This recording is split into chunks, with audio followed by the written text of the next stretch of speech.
You ever notice how every generation gets told the same lie? That to be heard, to be respected, to make change, we have to be perfect. That's respectability politics. And when even the people fighting for freedom start to police who's pure enough to lead, that's purity politics. It's the same control, it's just dressed up in better language. So let's be real, both of these things are survival tactics. They've just been turned into cages. Respectability politics told us that if we dressed right, spoke correctly, prayed right, maybe white America would finally see our humanity.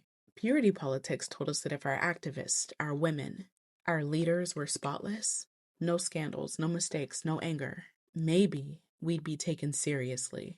But neither one was ever about freedom. They were about permission, right?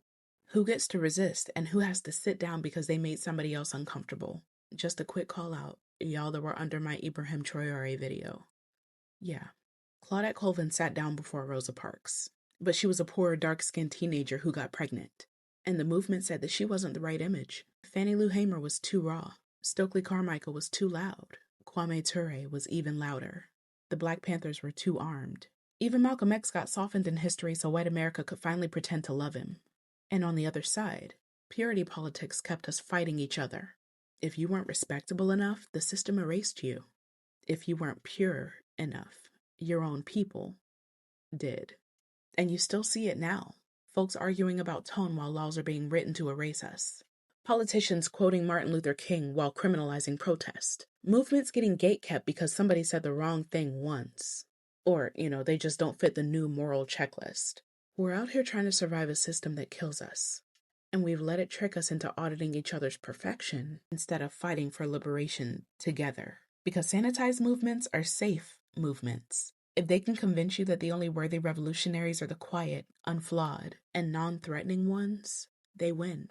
They make rebellion look like bad manners. They turn leadership into branding. And they make sure that every imperfect, passionate, and fearless person that could actually shake the table starts questioning if they even deserve to sit at it. So when you hear somebody say they could have said it nicer, or they don't represent us all, just know that that's the system talking through us.